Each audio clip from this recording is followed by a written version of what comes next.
Vamos a robar unos segunditos. Entonces, como les venía diciendo, hoy vamos a estar hablando de algo de la fiesta de Purim. Pero la fiesta de Purim no es una fiesta que podamos considerar o contar dentro de las fiestas escogidas por el Señor. Porque sabemos de plena conciencia que las fiestas del Señor son ¿cuántas? 7 y se suma una que es transversal en todo el año, ¿cierto? Entonces la fiesta de cada 8 días es Shabbat, porque celebramos Shabbat, o sea, el día sábado nos reunimos y guardamos Shabbat. Esa es una de las fiestas. Y las otras 7 fiestas que están consagradas o tipificadas en el libro de Levítico capítulo 23 específicamente. Pero esta es una convocación que se hace como acto de recordar un hecho histórico que pasó o sucedió en el pueblo de Israel y que nosotros nos debe alegrar recordar. Porque si aquí en Colombia celebramos el Día de la Independencia, ¿qué día es? El 20 de julio, y lo hacemos como fiesta nacional por un hecho de una declaración de victoria por medio de batalla, ¿cierto? Asimismo es Purim, es una victoria que se desarrolló en un hecho histórico por el pueblo de Israel en una época. Entonces hoy no vamos a leer todo el libro, no nos corresponde, solo vamos a hacer mañana, pero sí vamos a detenernos un poquito en el libro de Esther, que quien no tenga Biblia aquí le podemos suministrar. Vamos a leer el libro de Esther y vamos a ubicarnos en el capítulo 4 de Esther. Esther, capítulo 4. Entonces,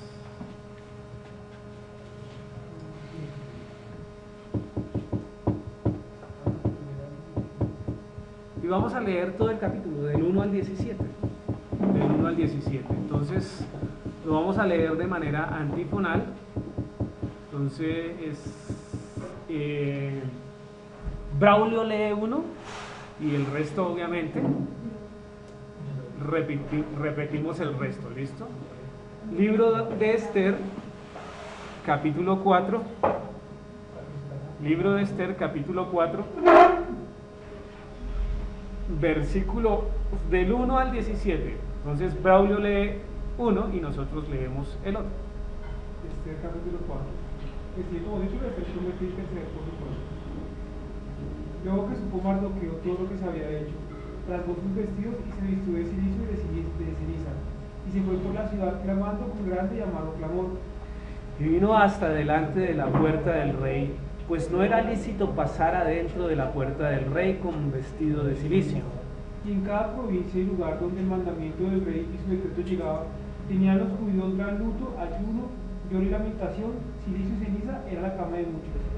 Y vinieron las doncellas de Esther y sus eunucos, y le dijeron: entonces la reina tuvo gran dolor, y envió vestidos para hacer vestir a Mardoqueo, y hacerle quitar el cilicio, mas él no lo aceptó.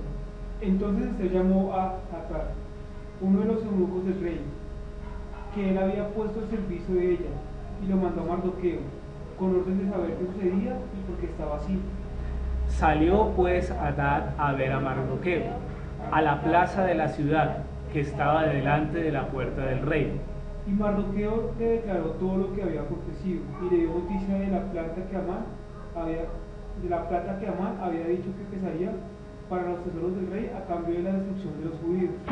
Le dio también la copia del decreto que había sido dado en Susa para que fuesen destruidos, a fin de que le mostrase a Esther y se los declarase, y le entregara a suplicarle y a interceder delante de él por su pueblo.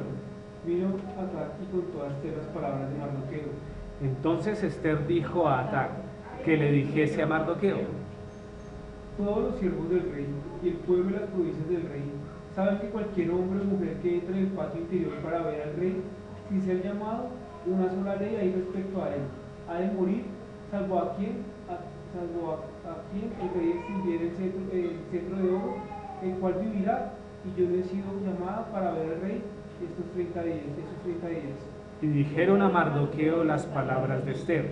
Entonces dijo Mardoqueo que respondiesen a Esther: no pienses que escaparás en la casa del rey más que cualquier otro judío. Porque si callas absolutamente en este tiempo, respiro y liberación vendrá de alguna otra parte para los judíos. Mas tú y la casa de tu padre pereceréis. Y quién sabe si para esta hora has llegado al reino. Esther dijo que respondiesen a Mardoqueo: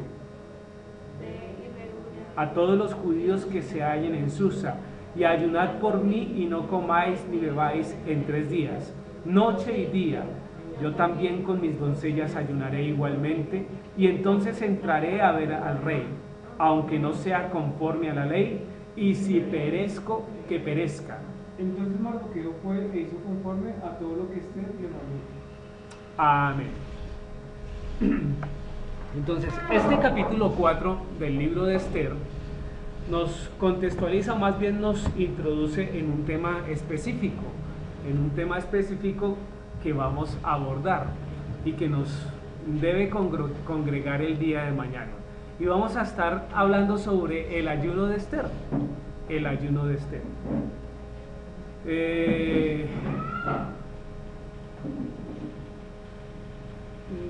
Rogaría que, por ejemplo, Javier Nobrablio se hiciera al lado de Andrés para que le ayudara en los textos que no pueda encontrar. ¿Listo? De pronto manejar la Biblia. Entonces, vamos a detenernos sobre el ayuno de Esther. Cuando decimos ayuno, ¿qué es ayunar? ¿Qué es ayunar? ¿No comer? Esa sería la definición general del ayuno, no comer, pero se aleja realmente del propósito del ayuno. Porque lo que pasa generalmente en la vida de las personas es que no comen, pero, o sea, muchos dejan de comer, pero muy pocos ayunan, porque por el sentido o el propósito que realmente encierra el ayuno. Entonces, cuando uno entra en ayuno, pero no entra conforme a la palabra del Señor, o no entra queriendo agradar al Señor o buscando el refugio del Señor, realmente lo que hace es que aguantar hambre o dejar de comer. Entonces se aleja del propósito del Señor. He escuchado cosas como estas. No, sí, allá en la congregación pueden ayunar y yo voy a trabajar y mientras tanto ayuno, yo los acompaño así. Ayuno trabajando, ¿eso será ayunar? ¿Sí? No creemos. ¿Por qué? Yo tampoco digo que no creo, yo digo que eso es aguantar hambre.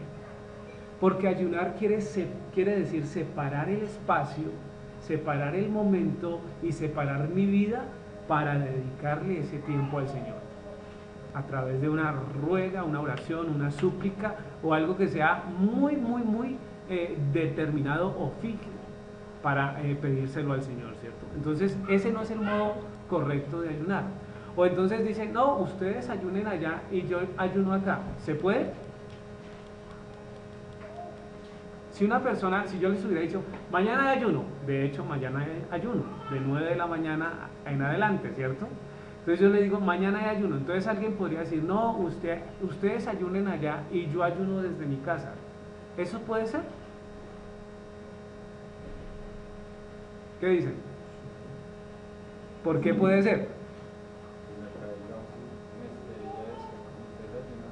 Ajá, ya hay una referencia bíblica, ¿cierto? Eso es diferente a lo que mencionamos anteriormente. ¿Por qué? Porque decir ustedes ayunen en su casa, ¿cierto? Y yo ayuno en la mía, obedece a varias razones. Primero, porque quizás está enferma y no puede venir. Segundo, porque quizás el tiempo, las circunstancias no la dejaron venir. O tercero, porque pues no se puede movilizar y tiene que estar ahí en la casa. Pero decir yo ayuno en mi casa es separar el tiempo, disponer mi vida, ¿cierto? Y hacer lo requerido para ejercitar o desarrollar el ayuno. Luego en la casa de uno se puede ayunar, ¿cierto? Aunque la idea es que cuando sea algo de convocación, nos reunamos todos y lo hagamos, ¿cierto? Pero de hecho el texto bíblico lo dice. Todos ayunen allá y de hecho unos se reunieron y otros estaban en diferentes lugares ayunando, porque era una situación de reino, ¿no? De reino. ¿Cuál fue el propósito del ayuno de Esther? Ok, ¿para qué? Vamos a tratar de mirar eso, desde luego, orando, estudiando la palabra del Señor. ¿Listo? Continuamos entonces. Para determinar el propósito del ayuno debemos contextualizar un poco el relato bíblico, desde luego. ¿Sí? Dice ahí, Hadasa, ¿quién era qué? Esther, ¿cierto? Hadasa, ¿quién era Esther? Es el nombre real de Esther. Entonces dice, había quedado huérfano y fue adoptada por su primo Mardoqueo. Uno de los grandes errores que cometemos también es decir que Mardoqueo era el tío de Esther. Yo no sé de dónde salió esa teoría, pero Mardoqueo es, ¿qué? Es primo, ¿no? Lo vemos en el relato bíblico. Miremos, por ejemplo, el capítulo 2, versículo 7. ¿Qué dice? ¿Qué dice, Laura? 2:7. Y había criado a Hadasa, es decir, Esther, hija de su tío, porque era huérfana, y la joven era de hermosa figura y de buen parecer. Cuando su padre y su madre murieron, Mardoqueo la adoptó como hija. Entonces ahora miremos el versículo 15, Jennifer, de ese mismo capítulo.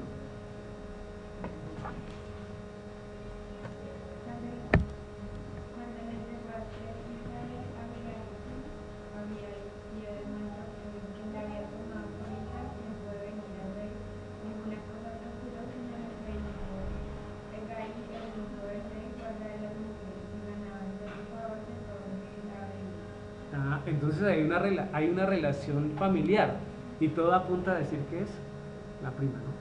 Que es el primo de Esther. Entonces, ellos vivían ¿en qué imperio? En el imperio persa, ¿cierto? Era medo-persa el imperio. Y estaban viviendo en la gran ciudad de Susa, capital del reino. Era, mejor dicho, la ciudad potente o apoteósica en ese momento. Ahí vivía el rey. Dice, el imperio persa era gobernado por el rey Asuero.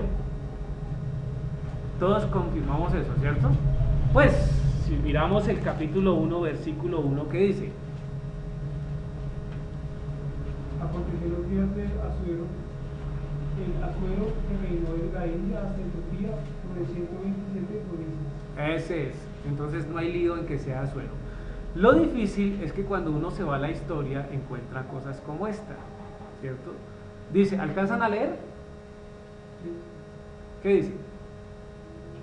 La identificación histórica de Asuero presenta algunos problemas, aunque la mayoría de los historiadores actuales piensan que se trata de Jerjes I, la versión griega de la Biblia o Septuaginta la denomina Artajerjes, por lo que se piensa también que puede ser Artajerjes II Memnon.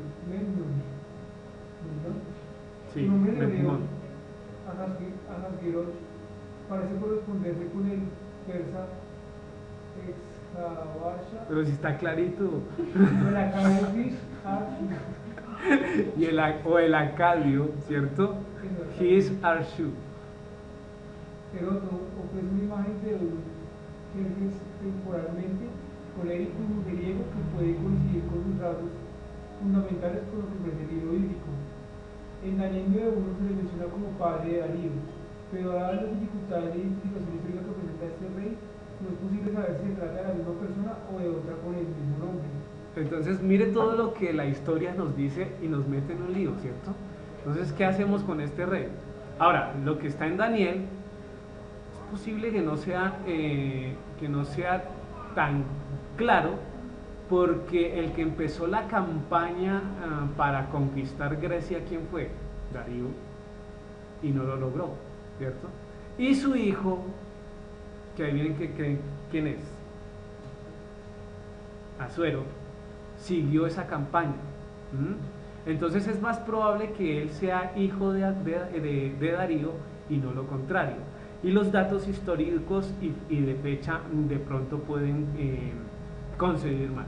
Sin embargo, mire todos los nombres que pueden estar relacionados con esto.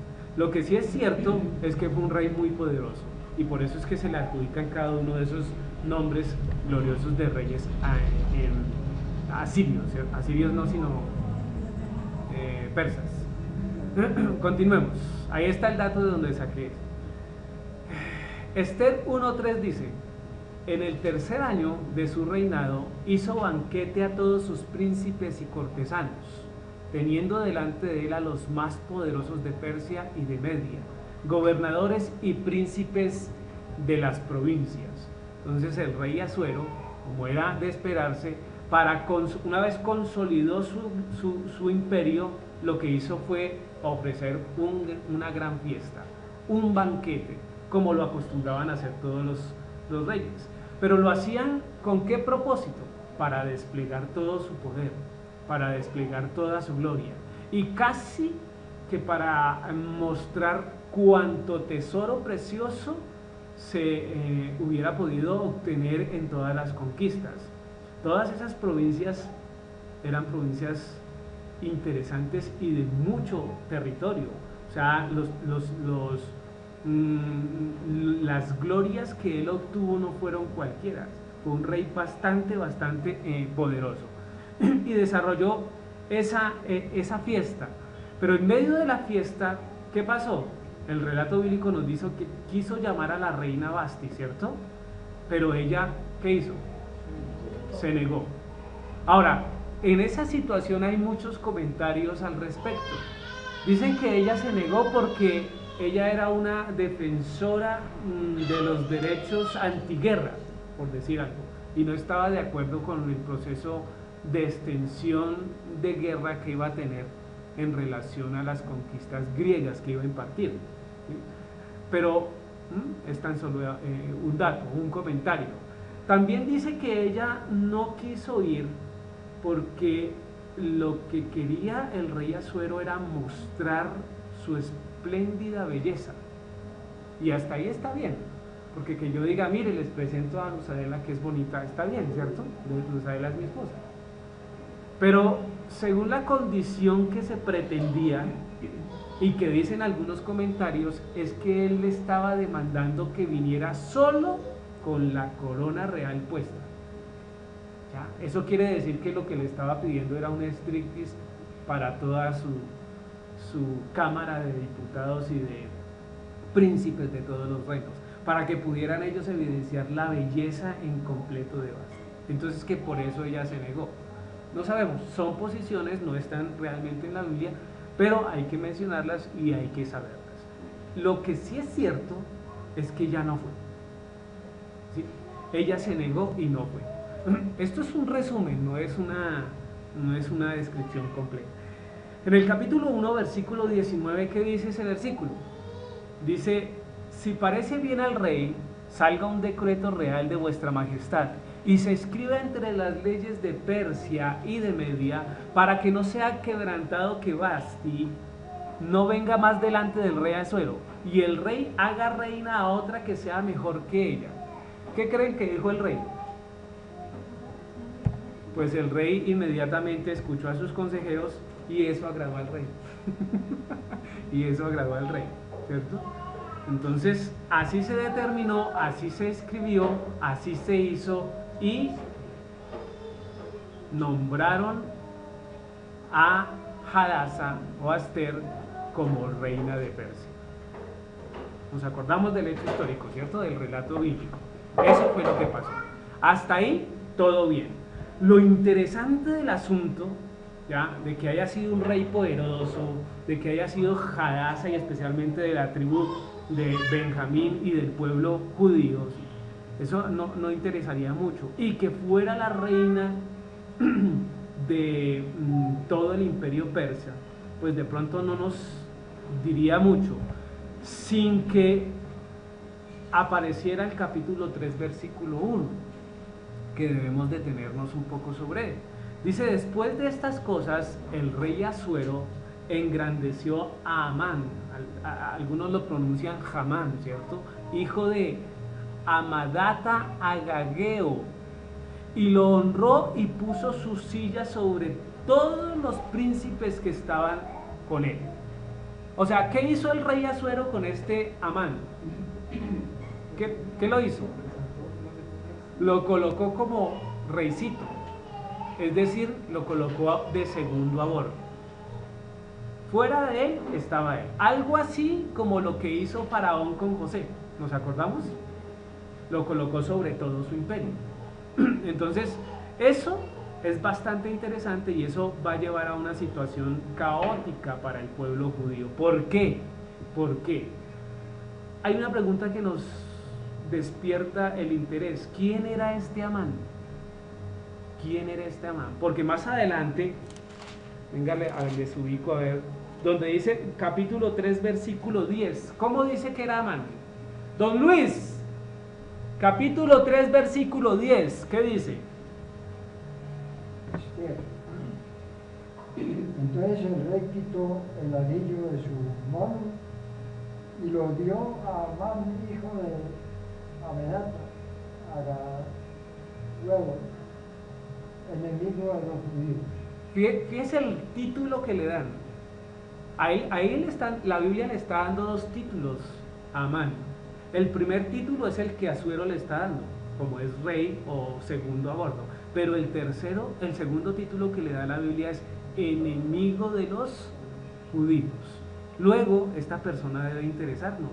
¿Por qué enemigo de los judíos? Entonces, lo primero que debemos mirar es el término agageo. ¿Qué es? ¿Qué implica? ¿Qué significa? ¿De dónde viene? ¿Cómo camina? Ni siquiera cómo lo pronunciamos. ¿Qué hacemos con él? ¿Ya? Y según los que saben, y yo trato de repetir lo que dicen los que saben, es que este término se vincula con Agag, el rey de Amalek. Agag, el rey de Amalek. Entonces cuando uno dice, uy, mejor dicho, Amán está vinculado con Agag, rey de Amalek. Y uno dice, ¿y quién es Agag, rey de Amalek? Entonces tenemos que mirar nuestras Biblias e ir a Primera de Samuel, versículo 15. Primera de Samuel, versículo 15. Primera de Samuel, capítulo 15. Y vamos a tener que leer el versículo, a ver si del 7 y 8.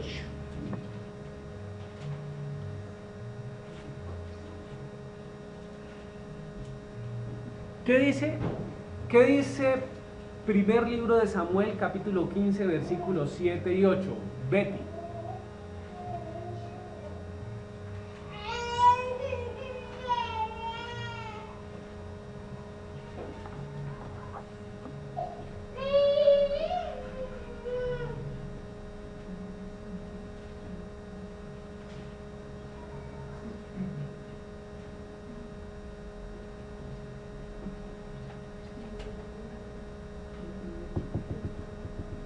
Saúl derrotó a los amalecitas desde Avilá hasta llegar a Shur, que está al oriente de Egipto, y tomó vivo a Agag, rey de Amalek, pero mató a todo el pueblo a filo de espada. Eso es. Entonces vemos que Agag, rey de Amalek, fue una de las conquistas o de los reinos que Saúl era ¿quién? ¿Rey de dónde? Saúl, rey de, ¿cierto? Fue y derrotó. El versículo 1 de ese capítulo dice: después Samuel dijo a Saúl: Jehová me envió a que te ungiere por rey sobre su pueblo Israel. Ahora pues, está atento a la palabra de Jehová. Así ha dicho Jehová de los ejércitos: yo castigaré lo que hizo Amalek a Israel al ponerse en el camino cuando subía de Egipto. Ve pues y hiere a Amalek y destruye todo lo que tiene, y no te apiades de él. Mata a hombres, mujeres, niños y aún los de pechos vacas, ovejas, camellos y asnos. Saúl pues convocó al pueblo y les pasó revista en Talaim, 200,000 de a pie y 10,000 hombres de Judá. Y viniendo Saúl a la ciudad de Amalec, puso emboscada en el valle, y dijo Saúl a los ceneos: idos, apartaos y salid de entre los de Amalec, para que no os destruya juntamente con ellos, porque vosotros mostraréis misericordia a todos los hijos de Israel cuando subían de Egipto. Y se apartaron los ceneos de entre los hijos de Amalec, y Saúl derrotó. Ahí ya es lo que leímos eso. Entonces fíjese la descripción tan interesante, porque lo que dice el Señor es que matar a quién, a todo el mundo, a hombres, mujeres y niños. ¿Y qué hizo Saúl? Dejó vivo a Amán, ¿cierto? Hasta ahí, ¿cómo vamos? ¿Qué tiene que ver eso con Amán? Sigamos mirando. Para mirar eso, entonces dice rey de Amalec, ¿y eso qué tiene que ver? ¿Cierto? Génesis 36:12. ¿Qué dice Génesis 36:12?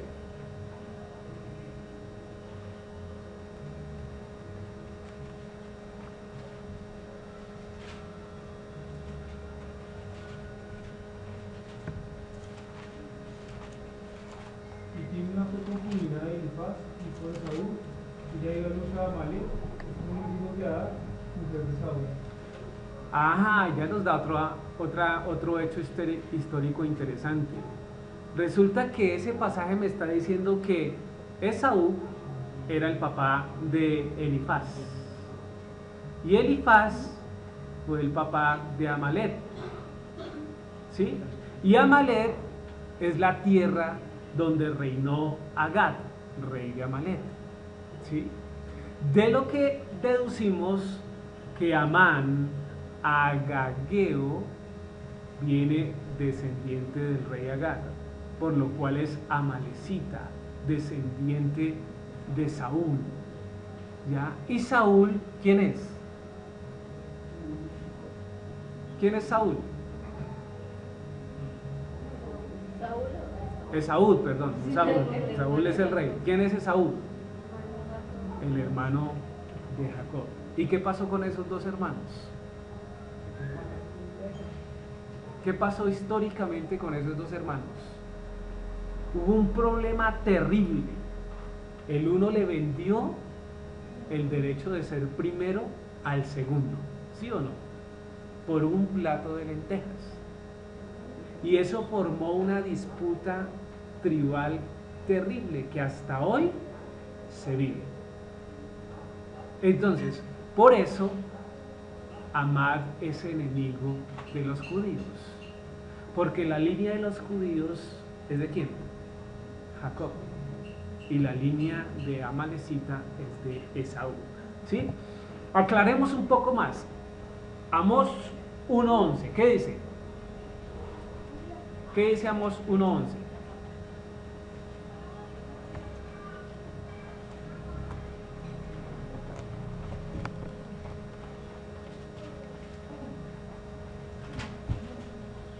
Leo. Sí, hermana Estela, gracias. Así ha dicho Yahó, por 3 pecados de Edom, y por el cuarto no revocaré su castigo, porque persiguió a espada a su hermano y violó todo afecto natural, y en su furor le ha robado siempre y perpetuamente ha guardado el rencor. Entonces está hablando de Edom, y sabemos que Edom, ¿qué es? Edom es Esaú, ¿cierto? Son las descendencias o las tierras de Esaú, ¿cierto? Entonces fíjese que ahí hay una sentencia también de Dios en relación a no perdonar a los de Edom. Éxodo 17:16, ¿qué dice don Luis? Éxodo 17. Éxodo.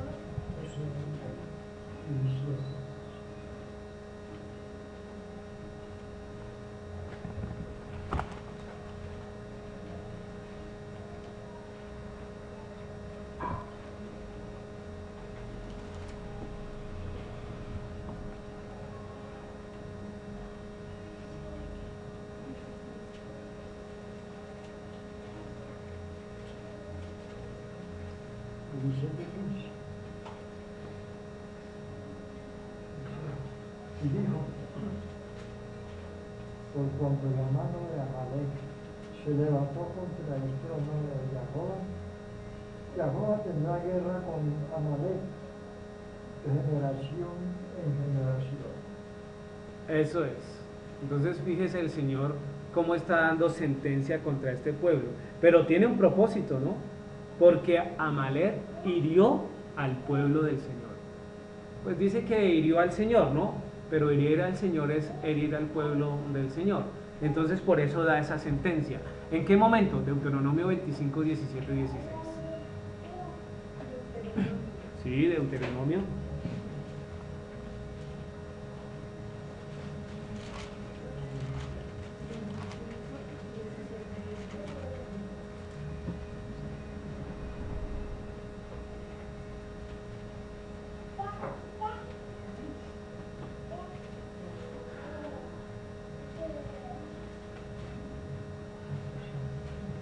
¿Qué dice? Vanessa. Deuteronomio capítulo 25, versículos 17 al 19.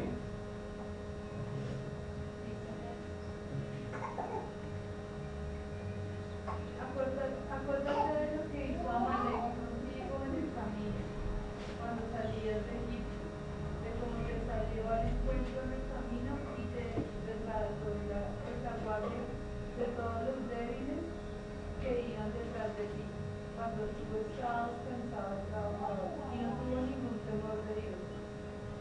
Por tanto, cuando Jehová te dé descanso de todos tus enemigos alrededor en la tierra que Jehová te da como heredad, para que la poseas, borrarás la memoria de Amalek debajo del cielo, no lo olvides. Amén. Entonces fíjese el propósito y el inicio de toda esta sentencia contra el pueblo de Amalek. Porque es que cuando el pueblo de Israel salió de Egipto, los amalecitas se levantaron y los atacaron por la espalda. Y realmente lo que buscaron fue acortar o aminorar las tropas de Israel. Y dice el versículo 18, ¿y cómo te salió al encuentro en el camino? Y te desbarató la retaguardia. ¿Dónde es la retaguardia? Atrás, ¿cierto? De todos los débiles, ¿se da cuenta a quiénes atacó? A los débiles que iban detrás de ti, cuando tú estabas cansado y trabajado, y no tuvo ningún temor de Dios. O sea, la pelea de Dios es personal, porque atacó a su pueblo y Dios estaba sacando a su pueblo. ¿Sí se dan cuenta? Esa es la situación. Esa es la descendencia de Saúl. Lo que vemos hoy en el Medio Oriente no es gratis. Son hechos históricos que se han repetido, y de hecho usted le pregunta hoy a un musulmán si puede amar a un judío y pocos pueden decir que sí. Y la pregunta más profunda sería ¿por qué? Y quizás ellos respondan con esto: robaron nuestra tierra, ¿cierto? Nos quitaron nuestra primogenitura y tantas situaciones que podrían argumentar. ¿Sí? Porque Esaú y Ismael, no se le olvide que Esaú también se unió con una hija de Ismael. Pero el propósito, ¿cuál era? Porque Jacob consiguió esposa en medio del pueblo y fue vista de buena manera por sus padres. Entonces él dijo, si lo que hay para agradar a mis papás, lo que hay es que casarme con una hermana, pues yo tomo a una hija de mi prima, de Ismael, que esos dos son también son hermanos, ¿no? Medios hermanos. Entonces, esa situación es la que es. Entonces, ese era el rencor que tenía para con los judíos. Un rencor de historia. Porque primero, el tema de de Ismael. Segundo, el tema de Saúl. Tercero, el tema de Agar. Y ahora viéndolos ahí, y él con poder, por eso se declara enemigo de los judíos, porque tiene cómo hacerlo. Y de ahí viene Amán, y por eso la Biblia dice hijo de Amedata, ¿cierto? Y es claro al decir Agageo, porque es de Agar, de la descendencia de Agar. ¿Listos? ¿Claros hasta ahí? ¿Más o menos? ¿Más o menos? ¿Claros? ¿Quién tiene dudas? ¿Muchas o poquitas? ¿Bastantes? ¿Las puedo solucionar hoy? No creo. Ok, pero más o menos claro lo que digo. Ok, eso es lo que nos interesa en este momento. Ahorita miramos las otras dudas. No hay lío. Todos tenemos dudas. Dudar es una oportunidad para conseguir el conocimiento. Nunca se les olvide eso.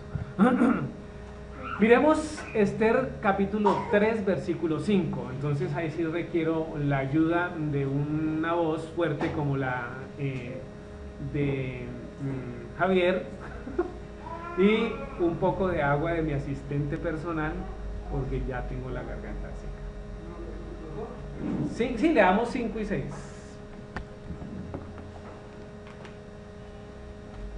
Si vio Amán que Mardoqueo se arrodillaba y se humillaba delante de él y se llenó de ira. Pero tuve poco poner mano en Mardoqueo solamente, pues ya le había declarado cuál era el pueblo de Mardoqueo. Y procuró Amán destruir a todos los judíos que habían en el reino de Asuero, el pueblo de Mardoqueo. Eso es, listo. Entonces, realmente aquí viene la proclamación y la motivación que toma Amán para vengarse de todo un pueblo. Dice el versículo 5, y vio Amán que Mardoqueo ni se arrodillaba ni se humillaba delante de él y se llenó de ira. ¿Por qué? ¿Qué es lo que pasaba ahí? Pues sencillo, como era el segundo señor del imperio, pues todo el mundo estaba obligado a que cuando pasara, ¿qué tenía que hacer? Arrodillarse, ¿cierto? Y humillarse delante del nuevo señor. Pero como Mardoqueo era judío, y los judíos que se respetan, gracias hijo, solo así papi, no se inclinan sino ante quién, sino ante Dios, ¿cierto? Ante el Eterno. Entonces él no se inclinaba ante hombres, y eso colmó el vaso de agua de Amán. Pero si él hubiera querido pasar ese impasse, digámoslo así, pues le había echado mano a Mardoqueo y lo había ajusticiado, digámoslo así, porque tenía el poder, la posición, el dinero y todo para hacerlo. Pero él, ¿qué vio ahí? Una oportunidad para vengar a todo un pueblo.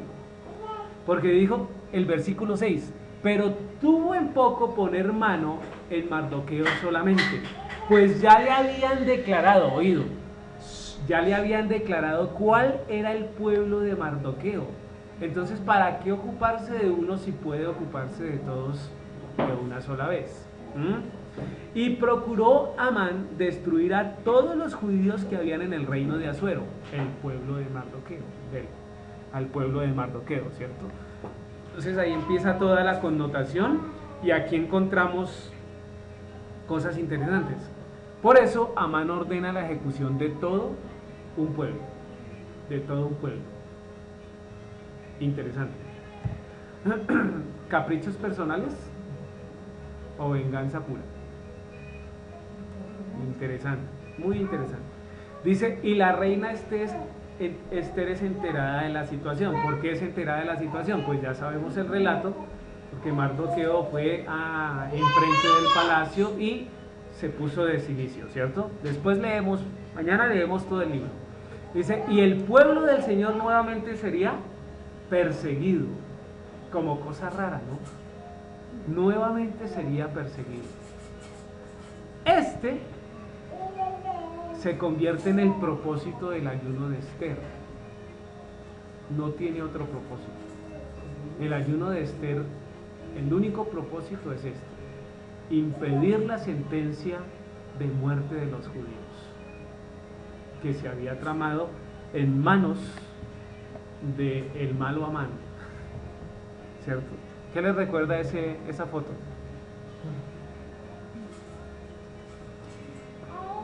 Algunos dicen que no fue verdad, ¿no? Hay teorías que dicen, no, eso no fue verdad, eso es un montaje.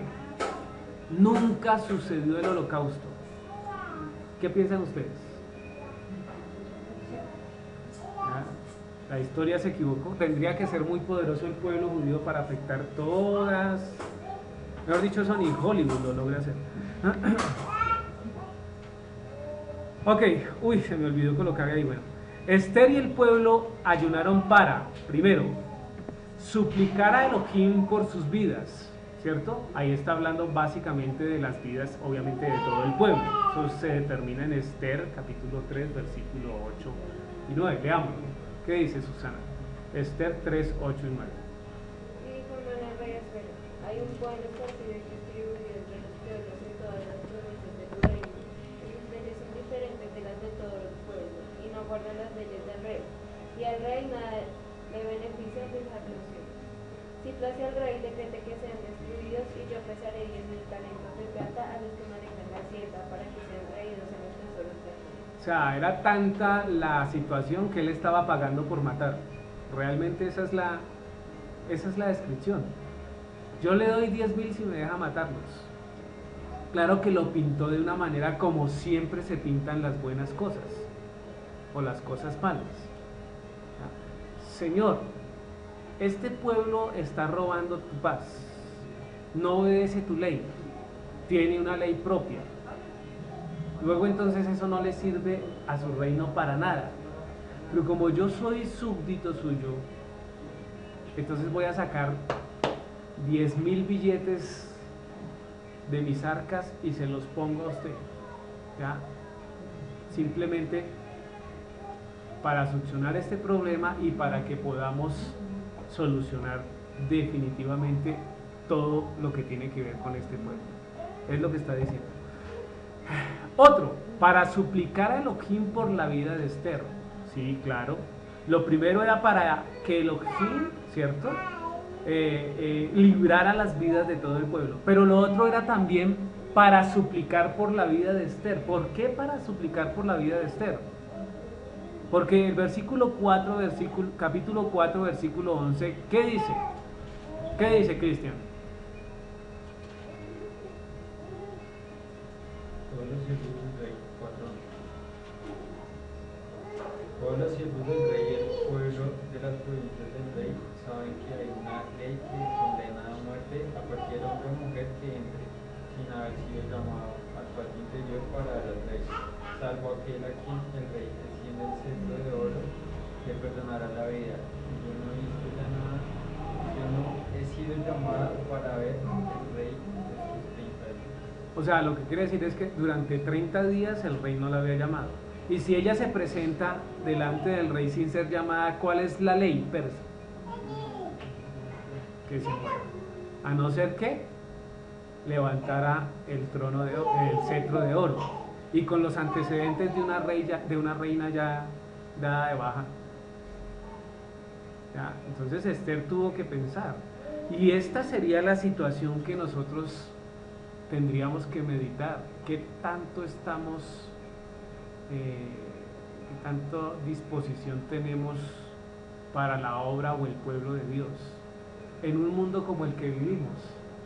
Primero yo, segundo yo, tercero yo. Y si sobra algo, pues me lo quedo yo. Esther tranquilamente podría decir, no, pues que los maten, más comida para gente, ¿cierto? Yo ya estoy bien acá, porque era la reina. Así que no era una decisión fácil. Y esa era la situación de súplica que ella pedía. Pero también dice, para que el Eterno respaldara la acción de Esther. No solo para que los librara, no solo para que librara la vida de Esther, sino para que respaldara lo que Esther fuera a hacer. Entonces, tres cosas interesantes que debemos tener en cuenta. Ahora, dice, luego el ayuno tuvo 3 esferas de acción en los judíos. Ahí están las 2 finales, y van una tras otra, pero son esas cosas de la vida. Primero, tiempo de ayuno, súplica y oración, ¿cierto? Yo encierro y digo, de cierta manera eso es una actividad pasiva, porque yo entro a ayuno, ¿cierto? Y hago súplica y oración, desde luego amerita una acción, ¿cierto? Pero es de una manera pasiva. Un tiempo de arrepentimiento que es de reflexión para todos, y un tiempo de acción, cueste lo que cueste, y esa es una manera activa. Esa es una manera activa. Esa es la connotación, esas son las esferas o los estadios en que la acción iba a desarrollarse. Tiempo de ayuno, súplica y oración, tiempo de arrepentimiento, porque déjenme decirles una cosa: cada que hay una prueba de esta magnitud para el pueblo judío, tiene una sola razón. ¿Cuál cree? Usted puede mirar bíblicamente. Ahorita les voy a mostrar, mejor no les daño ahí la Continuemos. Bueno, ahí está la razón. Asiria. ¿Qué pasó en Asiria? ¿Qué hizo Asiria con el pueblo de Israel? Sencillo, lo cogió, lo destrozó y lo esparció por todo el mundo. Hasta hoy no se ha levantado Israel, ¿cierto? ¿Qué hizo Babilonia? Cogió a Judá, lo tomó, lo expatrió, lo llevó a Babilonia, ¿cierto?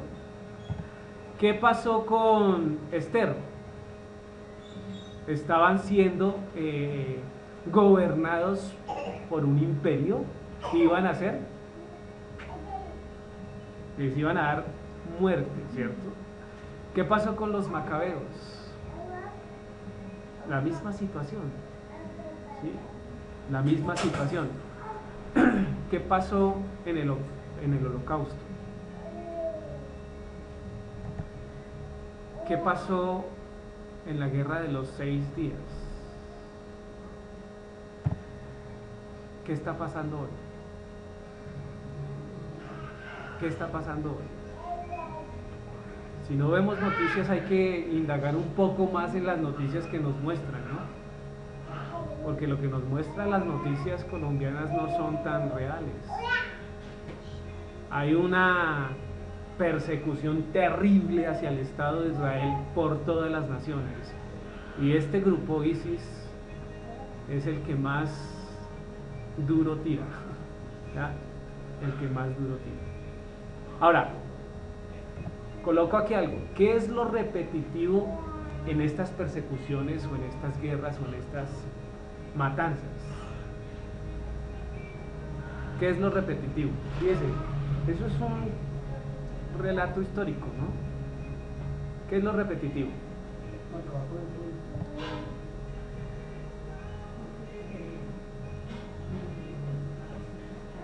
Eso es lo que pasa con Israel. Que el pueblo de Israel se tiende a confundir con la nación de turno. Y cuando se confunde Israel con la nación de turno, hay persecución. Porque cuando se confunde Israel con la nación de turno, no observan la ley, la palabra del Señor. Empiezan en un letargo que es increíble. Todo nos parece normal. Todo lo aceptamos. A lo malo llamamos bueno.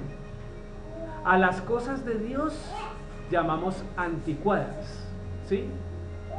Las estipulaciones, más bien los decretos y mandamientos del Señor no funcionan para mí, porque esta es una sociedad contemporánea. Cuando Dios dijo no coman de esto, eso ya no aplica. Eso era para los antiguos. Hoy, con tanta ciencia, si ya los cerdos los formamos o los producimos en laboratorio, entonces ¿qué lío? más limpio que un cerdo donde el piso está encerado con la última, ¿cómo se llama? Limpiador antigérmenes. Está más limpio que sus manos. ¿Cómo no me lo puedo comer? Eso es lo que pasa cuando el pueblo de Israel se confunde con el mundo. Ahora, yo no quiero señalar a nadie, pero el cristianismo se está confundiendo en medio del mundo, ¿sí? Porque el cristianismo se confunde en medio del catolicismo. De verdad que sí. Y hay diferencias mínimas. ¿Cuáles son las diferencias entre el católico y el cristiano? Para que lo mediten, para que lo mediten. Hay que tener cuidado, ¿no? En muchos sentidos. Pero hay que meditar eso, hay que meditar sobre eso. Aquí respetamos a todo el mundo. Todos, la mayoría de los de acá, hemos sido cristianos, la mayoría. Y llevamos un recorrido, y yo digo gracias al Señor, porque en medio de las iglesias cristianas aprendí a conocer al Señor más. ¿Sí? Pero es un paso que me permite acercarme más a este libro. Lo único que yo digo es que lo leamos bien, que coloquemos nuestros ojos sobre Él y que Él sea enseñándonos. Lo peor que puedo hacer yo, ¿sabe qué es? Meter lo que yo creo en Él, porque entonces me estoy confundiendo con el mundo. Porque a este libro yo no le tengo que enseñar, Él me tiene que enseñar, Él me tiene que enseñar. Y esto no se trata de religiones, esto no se trata de ser el uno o se trata de ser el otro, esto se trata de obedecer a nuestro Dios, al Dios grande y poderoso, ¿cierto? Miren la historia, lean la historia y determinen el pueblo de Israel por qué fue castigado en las mayorías de situaciones, por no cumplir mandamientos. Ustedes pueden leerlo en la Biblia y verlo en la historia, por no cumplir mandamientos. ¿Claros hasta ahí? Esto es claro, no indica que no duela, porque a veces duele. Está visto que los tiempos se ponen difíciles, ¿o no? Hoy en día, los tiempos están difíciles. Luego solo nos resta ¿qué? Primero, desarrollar tiempo de ayuno, súplica y oración, que sería la condición pasiva y que todavía podemos hacer. Hay iglesias que dicen ya no se ayunan, porque el ayuno tiende a formularse como un sacrificio. Porque según dicen, cuando vino Yeshua, dijo, no, es que cuando están de novios no se ayuna, pero se le olvida la parte siguiente, que el Señor dice, cuando el novio les sea quitado, entonces tendrán oportunidad para ayunar. ¿Sí? Y estamos en ese tiempo. Luego, para hacer ayuno se puede hacer en congregación, desde luego. Convocamos y todos ayunamos, como el ayuno que mañana vamos a desarrollar. Todos están invitados. Pero también puede hacerlo a solas, para que no haya una excusa. Porque también he escuchado entre muchos decir, es que no hacemos como... El ayunar no es un precepto doctrinal consagrado únicamente de iglesia. Cualquiera puede ayudar y en cualquier momento, siempre y cuando busque esas condiciones: estar en la presencia del Señor, enfocarse realmente en lo que es y clamarle al Señor. ¿Qué dice Mateo 6, 16, 18? ¿Qué dice Laura? Mateo capítulo 6, 16, 18.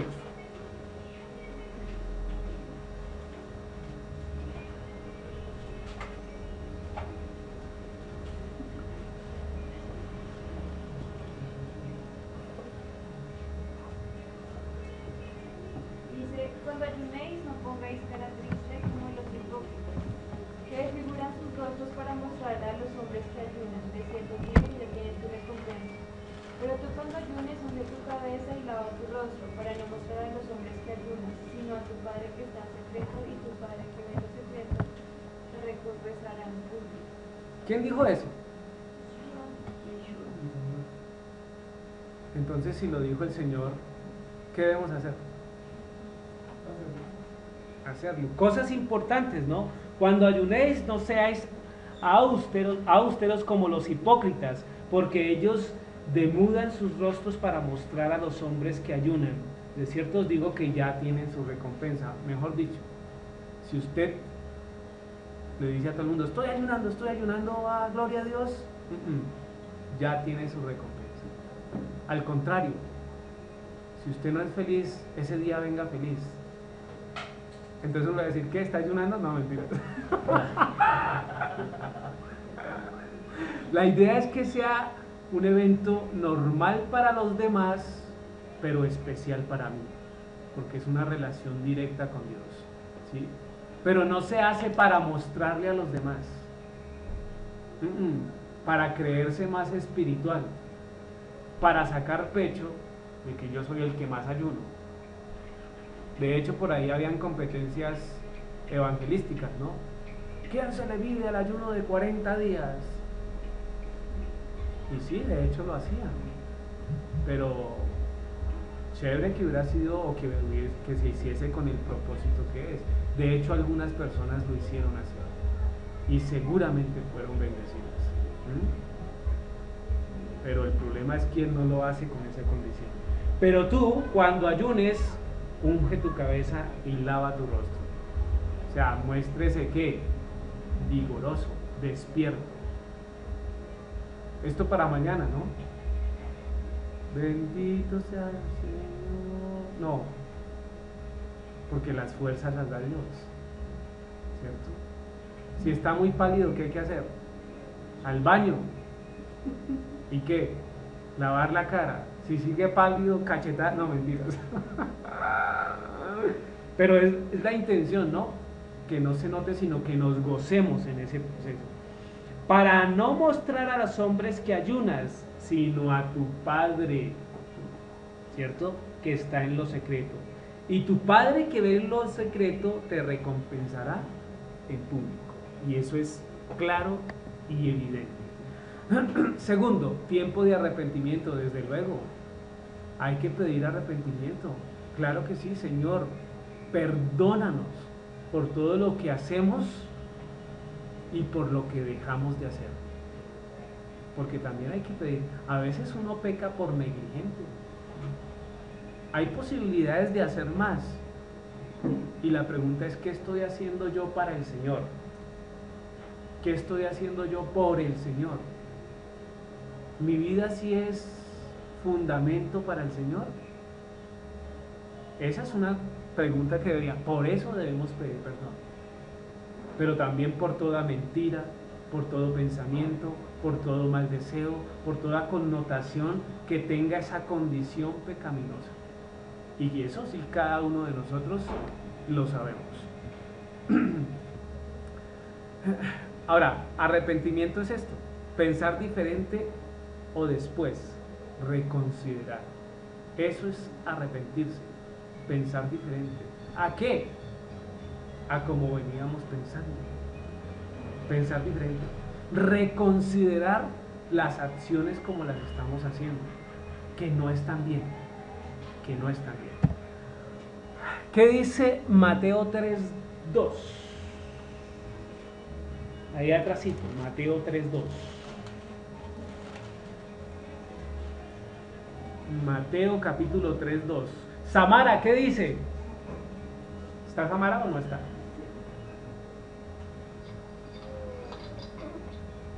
Diciendo, arrepentíos porque el reino de los cielos se ha acercado. Ah, bien. El reino de los cielos está cerca. Eso lo dijo el Señor y es evidente. Y lo formula junto a una proclamación interesante: arrepiéntase. Porque si el reino de los cielos está cerca y usted no logra arrepentirse, ¿sabe qué va a pasar? ¿Qué cree? ¿Qué cree? No se necesita hacer un esfuerzo muy interesante para saber que si uno no se arrepiente, está por fuera del reino de los cielos. Entonces hay que aclarar eso. Tercero, tiempo de adoración, cueste lo que cueste. De acción, cueste lo que cueste. Y ahí sí retomamos las palabras de Esther, ¿no? Esther 4:16. ¿Qué dice? Esther 4:16.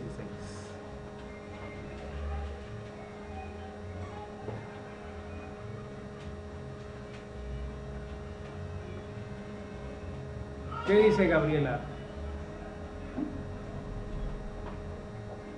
Y reúne todos los judíos que se reúnen en Jerusalén y no tomarán una vez en 3 días a Chubí.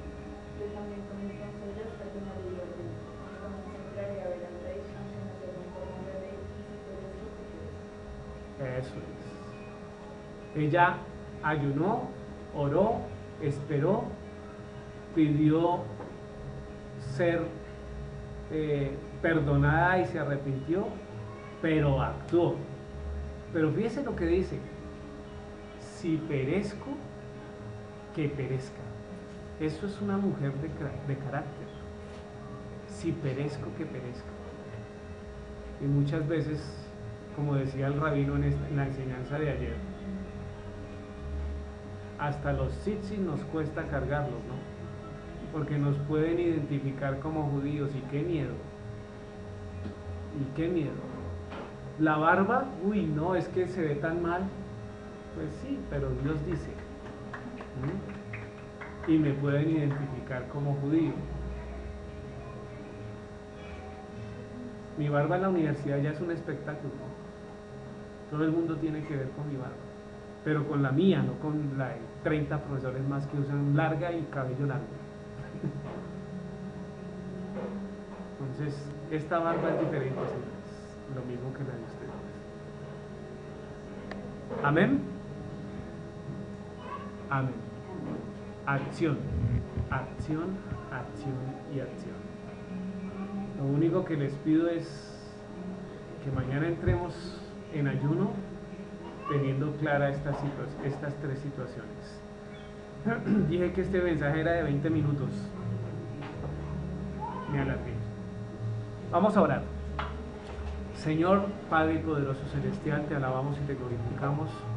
Te pido, Señor, que seas tú guardándonos, bendito Dios, dándonos las fuerzas, Señor, para poder decidir bien.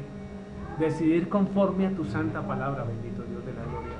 Obrar conforme a tu santa palabra, Padre. Ya debemos meditar, bendito Dios, en lo que tú nos ordenas a través de ella, Padre bendito, y no en lo que los hombres nos colocan como estatutos, bendito Dios de la gloria.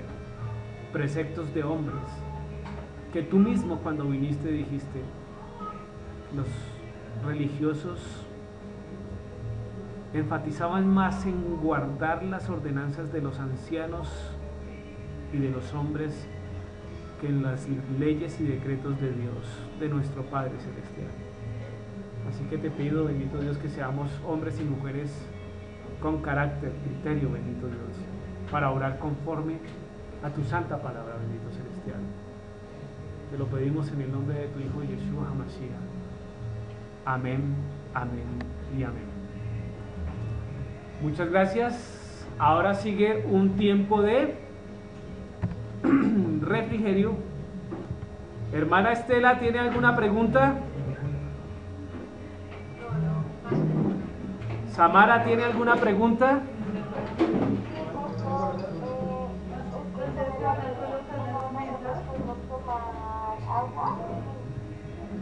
¿Se puede tomar agua? La intención sería que ayunaran totalmente.